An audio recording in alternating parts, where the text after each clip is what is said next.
Like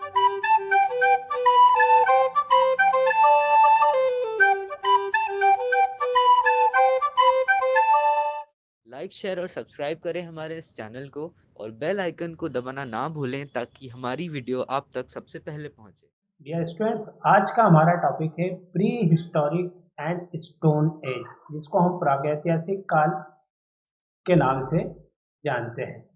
तो आज हम देखते हैं प्री हिस्टोरिक एज मीन्स प्रागैतिहासिक काल और पाषाण काल। तो सबसे पहले हम जानते हैं कि प्राग ऐतिहासिक काल क्या होता है। तो प्राग ऐतिहासिक काल का अर्थ है इतिहास के पूर्व का, अर्थात जिसका कोई लिखित साक्ष्य हमारे समक्ष आज उपलब्ध नहीं है, उसे ही हम प्रागैतिहासिक काल के नाम से जानते हैं। इसके अंतर्गत उस काल का अध्ययन किया जाता है जब मानव मानवेतर स्थितियों से विकसित होकर मानव बनने की प्रक्रिया से गुजर रहा था, अर्थात अपनी विकसित अवस्था में था, यानी मानव विकास की ओर अग्रसर था और संपूर्ण मानव बनने के विभिन्न चरणों से वो गुजर रहा था। वास्तव में साक्षरता ही इतिहास और प्रागैतिहासिक काल के बीच का एक विभाजक रेखा है। मतलब मानव ने जब कुछ समझना और सीखना शुरू किया था उसमें, और जब मानव जंगलों में रहता था, ये दोनों के बीच की जो रेखा है वही जो है एक तरह से हम कह सकते हैं कि प्रागैतिहासिक काल और सामान्य मानव के बनने की प्रक्रिया के बीच की विभाजक रेखा है। जिस काल के अध्ययन के लिए लिखित सामग्री हमारे समक्ष उपलब्ध है उसे हम ऐतिहासिक काल के नाम से जानते हैं, यानी वह काल जिसकी लिखित सामग्री हमारे समक्ष उपलब्ध होती है वह काल ऐतिहासिक काल कहलाता है। और जिस काल की कोई लिखित सामग्री हमारे समक्ष उपलब्ध नहीं है उसे हम प्राग ऐतिहासिक काल के नाम से जानते हैं। तो सामान्य सा अंतर है ऐतिहासिक काल और प्रागैतिहासिक काल में, वह यही है कि जिस काल की सामग्री हमारे समक्ष उपलब्ध है हम उसे ऐतिहासिक काल कहेंगे, और जिस काल की सामग्री हमारे समक्ष उपलब्ध नहीं है उसको हम प्रागैतिहासिक काल के नाम से जानेंगे। अब प्रागैतिहासिक काल का विभाजन जो है वो 3 मुख्य भागों में किया गया है। पहला जो है पूर्व पाषाण काल, ये पूर्व पाषाण काल, दूसरा है मध्य पाषाण काल और तीसरा है नव पाषाण काल। तो हम इसका देखते हैं। सबसे पहला जो भाग है वो है पूर्व पाषाण काल। इसको हम पैलियोलिथिक युग के नाम से भी जानते हैं। ये लगभग 5 लाख ईसा पूर्व से 9000 ईसा पूर्व तक का है। ये जो काल है पूर्व पाषाण काल, जिसको हम पैलियोलिथिक युग के नाम से भी जानते हैं, ये 5 लाख ईसा पूर्व से लेकर के और 9000 ईसा पूर्व तक का माना गया है। इस युग को हम आर्कटिक और खाद्य संग्राहक मानव के रूप में भी जानते हैं। मतलब इस समय जो मानव था वो यहाँ वहाँ जंगलों में भटकता था और अपना भोजन एकत्रित करता था। फिर अगर हम देखें तो पूर्व पाषाण काल को भी 3 अन्य कालों में विभाजित किया गया है। जैसे पहले भाग को हम कहते हैं निम्न पुरा पाषाण काल। इसका समय जो माना गया है वो 5 लाख ईसा पूर्व से 50,000 ईसा पूर्व तक का जो समय है उसे हम निम्न पुरा पाषाण युग के नाम से जानते हैं।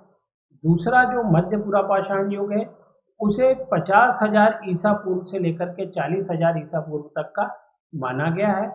और तीसरा है उत्तर पुरा पाषाण युग, ये 40,000 ईसा पूर्व से लेकर के और 9000 ईसा पूर्व तक का समय माना गया है। तो हमने पूर्व पाषाण काल को भी 3 अलग अलग भागों में विभाजित किया है, जिसमें निम्न पुरा पाषाण काल 5 लाख ईसा पूर्व से लेकर के 50,000 ईसा पूर्व तक, मध्य पुरा पाषाण युग जो है वो 50,000 ईसा पूर्व से लेकर के 40,000 ईसा पूर्व तक, और उत्तर पुरा पाषाण युग जो है वो 40,000 ईसा पूर्व से लेकर के 9000 ईसा पूर्व तक का माना गया है।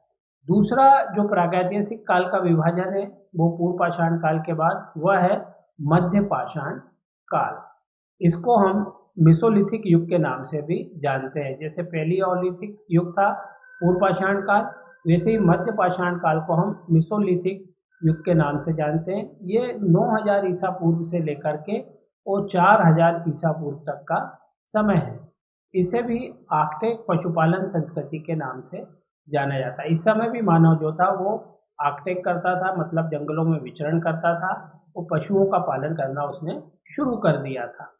तीसरा जो प्रागैतिहासिक काल का विभाजन है वह है नवपाषाण काल, जिसको हम नियोलिथिक युग के नाम से भी जानते हैं। ये 4000 ईसा पूर्व से लगभग 2500 ईसा पूर्व तक का समय माना गया है। ये जो युग था, इस युग के अंतर्गत मनुष्य के द्वारा या मानव के द्वारा खाद्य उत्पादन करना शुरू कर दिया था। इसीलिए इस युग को जो है खाद्य उत्पादक संस्कृति के नाम से भी जाना जाता है। प्राग ऐतिहासिक संस्कृति का यह विभाजन जो हमने देखा है 3 अलग अलग युगों के रूप में, मुख्यतः उनके द्वारा निर्मित औजार निर्माण परंपराओं के आधार पर किया है कि उन्होंने किस समय किस तरह के औजारों का निर्माण किया था। भारतीय प्रागैतिहासिक को सामने लाने का श्रेय जो है वो डॉक्टर प्रिमरोज नामक एक ब्रिटिश नागरिक को है। इसने इनके द्वारा सन 1842 ईस्वी में कर्नाटक जिले के रायचूर में लिंगसुगुर नामक स्थान से प्रागैतिहासिक औजारों, पत्थर के छुरों और तीर फलकों की खोज करके सबसे पहले भारतीय प्रागैतिहासिक काल के बारे में हमको जानकारी प्रदान की थी। तो प्रागैतिहासिक काल का जो विभाजन है वो उनके द्वारा निर्मित औजारों के आधार पर किया गया है और इसका श्रेय सर्वप्रथम भारत में जाता है श्री डॉक्टर प्रिमरोज, जो कि एक ब्रिटिश नागरिक थे। उनको 1842 में इनके द्वारा खोज की गई थी। फिर मनुष्य को मानववत प्राणी से अलग करने वाला तथ्य है संस्कृति की रचना करने की क्षमता, जो कि आदि मानव की पत्थर के औजार बनाने की क्षमता से ज्ञात होता है।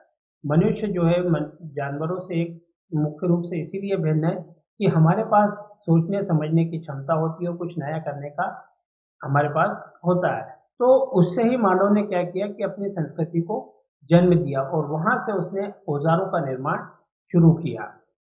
यही कारण है कि आदि मानव की संस्कृतियों का वर्गीकरण उनके द्वारा जो बनाए गए पत्थर और प्रयोग किए गए औजारों की किस्मों के आधार पर किया जाता है। इसी कारण हम जो है आदि मानव के द्वारा जो औजार और फलक बनाए गए थे उनके आधार पर उनका काल विभाजन करते हैं।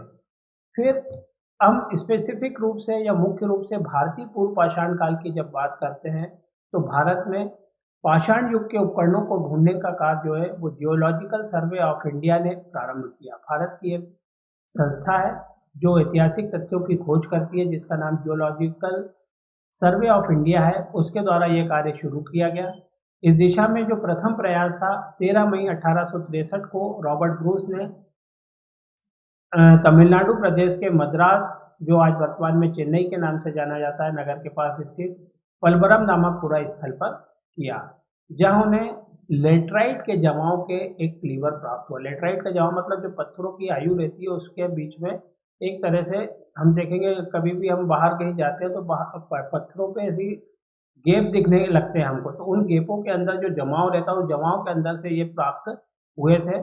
इसके पश्चात रॉबर्ट ब्रूस ने अन्य प्रागैतिहासिक विद्वानों तथा सरकारी अधिकारियों की सहायता से गुजरात से लेकर के बिहार तक तथा राजस्थान से लेकर के तमिलनाडु तक पूरा पाषाण काल के उपकरणों की खोज की। तो जियोलॉजिकल सर्वे ऑफ इंडिया के द्वारा भारत के अंतर जो है वो पूरा पाषाण कालीन उपकरणों की खोज की गई थी, जिसमें मद्रास में सर्वप्रथम प्राप्त हुए हमको उपकरण। उसके बाद गुजरात से लेकर के बिहार और राजस्थान से लेकर के तमिलनाडु तक इस बारे में समय समय पर खोज की जाती रही और वहां से पूरा स्थलों की खोज की गई। भारत में पूरा पाषाण युग के जो प्रमुख खोजकर्ता हैं उनके बारे में हम देखते हैं। भारत में इस युग की खोज में जिन प्राग ऐतिहासिकों ने उल्लेखनीय कार्य किया है उनमें कॉगिन ब्राउन, विलियम किंग, जे कॉकबर्न तथा कार्लाइल के नाम प्रमुख हैं। विलियम किंग को मद्रास के निकट अत्रिमपक्केन तथा नारायण नदी के किनारे कई प्रकार के पाषाण उपकरण प्राप्त हुए। जितनी भी सभ्यता और संस्कृति का विकास होता है वो नदियों के किनारे ही होता है और इसीलिए इनकी खोज जो है ऐतिहासिक चीज़ों की नदी के किनारे मुख्य रूप से की जाती है। बहन को हैदराबाद के पास अगेट पत्थर के बने हुए उपकरण भी प्राप्त हुए। ऐकिर को नर्मदा घाटी के किनारे हुटारा नामक स्थान पर पूरा पाषाण काल की हस्तकुल्हाड़ियाँ प्राप्त हुई। फिर फैल्कोना को जो उपकरण गोदावरी नदी के किनारे मिले उन्हें प्लायोसिन समय का बतलाया गया तथा शिवालिक पहाड़ियों तथा इरावती नदी के किनारे पर पाए जाने वाले उपकरणों को मायोसीन समय से संबंधित बतलाया गया। तो ये जो उपकरण पुरापाषाण काल के भारतीय खोजकर्ता थे उनको प्राप्त हुए। इन उपकरणों की प्राप्ति के आधार पर ब्लेनफोर्ड ने सन 1867 में कहा था कि भारत में मानव जाति यूरोप से पहले ही निवास करती थी। यानी इससे यह सिद्ध हो गया कि भारत की भूमि के ऊपर जो पुरापाषाण युग है उसके जो प्रमाण प्राप्त हुए उसके आधार पर यह सिद्ध हो गया कि यूरोप से पहले सभ्यता जो थी वो हमारे यहाँ पर विकसित हो चुकी थी। अब पुरापाषाणकालीन संस्कृति, निम्न पुरापाषाणकालीन संस्कृति। भारत में निम्न पुरापाषाणकालीन संस्कृति के प्रमाण स्थिरीकरण जमावों में सबसे निचले स्तरों से प्राप्त हुए। कोई भी चीज़ जो जितनी पुरानी रहेगी उसका स्तर सबसे नीचे होगा, तो यही इसमें भी प्राप्त हुआ है। इन स्तरों से प्राप्त उपकरण में एक क्षेत्र से दूसरे क्षेत्र के उपकरणों में विविधता पाई गई। यानी एक जो हमको राजस्थान में प्राप्त हुआ, एक बिहार में प्राप्त हुआ या तमिलनाडु में प्राप्त हुआ, तो इनके निर्माण में हमको अंतर देखने को मिलता है। उनके प्रकार के आधार पर उन्हें दो प्रमुख भागों में बांटा गया है। एक को हम कहते हैं चॉपर चॉपिंग वटिक्सम और दूसरी वटिक्सम संस्कृति, और दूसरा है हस्तकुल्हाड़ी संस्कृति। तो इनको दो अलग अलग भागों में बांटा गया है। सबसे पहले हम देखते हैं चॉपर चॉपिंग या क्वार्ट्ज के वटिक्सम। यही वे शिल्प उपकरण हैं जिनके आधार पर चॉपर चॉपिंग या वटिकोसम संस्कृति के नाम से इसको जाना जाता है। इस संस्कृति के साक्ष्य भारत के उत्तरी भागों में मुख्य रूप से हिमालय के क्षेत्र से प्राप्त हुए हैं। इस संस्कृति के उपकरण पहली बार जो है सिंधु नदी की सहायक सोहन नदी की घाटी से भी प्राप्त हुए। भारत की जो सबसे प्राचीन सभ्यता के प्रमाण है वो हमको सिंधु घाटी सभ्यता से प्राप्त हुए। तो वहाँ से जो है चापर खंडक चॉपिंग संस्कृति के भी प्रमाण हमको या उपकरण हमको प्राप्त हुए हैं।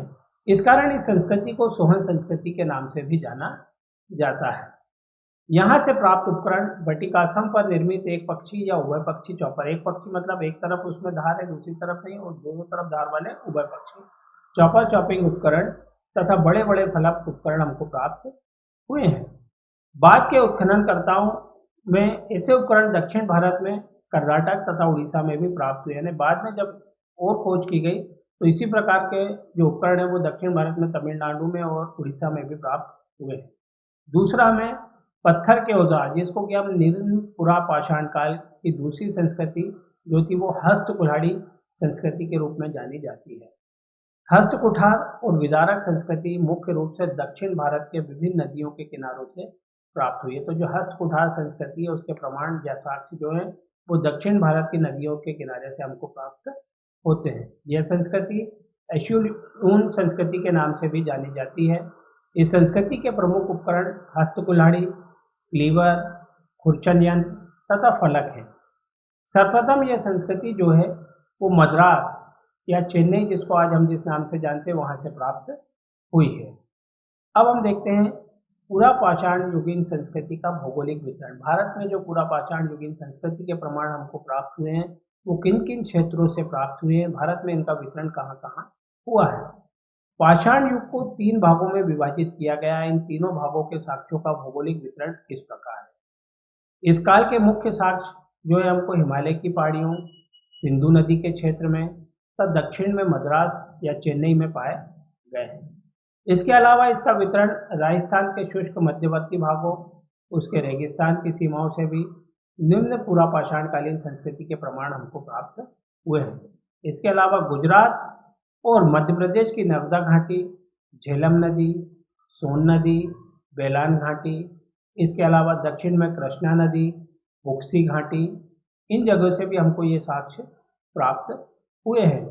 नर्मदा घाटी में मध्य प्रदेश में स्थित भीमबेटका के शैलाश्रयों से इस काल के ठोस साक्ष्य प्राप्त हुए। आप कभी भोपाल के पास जाएं भीमबेटका, तो वहाँ पर आपको देखने को मिलेंगे कि ये शैल चित्र बने हुए हैं शिकार करते हुए। उन शैल चित्रों को देख करके आप अनुमान नहीं लगा सकते कि ये कितने प्राचीन हैं। प्रायद्वीपीय और मध्य भारत के कुछ स्थल इस प्रकार के हैं जहाँ पर इस संस्कृति का जो वितरण है वो कर्नाटक में घाट प्रवाह के किनारे, अनंगवाड़ी और बागलकोट, महाराष्ट्र में जो है प्रवरा नदी के किनारे, मध्य प्रदेश की नर्मदा घाटी, महादेव, पिपरिया, ये जो क्षेत्र है इन क्षेत्रों से यहाँ पर जानकारी प्राप्त हुई है। फिर इसके अलावा गुजरात का पावागढ़ और मैसूर में किव्वनहल्ली, उत्तर प्रदेश में ललितपुर जो मध्य प्रदेश की बॉर्डर पर स्थित है वह, उड़ीसा में मयूरगंज इत्यादि स्थलों से हमको निम्न पुरापाषाणकालीन काल का जो फैलाव है या भौगोलिक वितरण है वो हमको देखने को मिलता है। लगभग सभी स्थलों में स्थिरीकरण देखने को मिलता है। सभी स्तर से मतलब यहाँ पर है कि जिन जिन क्षेत्रों में हमको पुरापाषाण युग की जानकारी प्राप्त हुई है वहाँ पर स्थिरीकरण देखने को मिला है, मतलब उससे पहले की भी संस्कृति वहाँ पर थी, जिससे 3 चरणों का अलग अलग ज्ञान हमको होता है।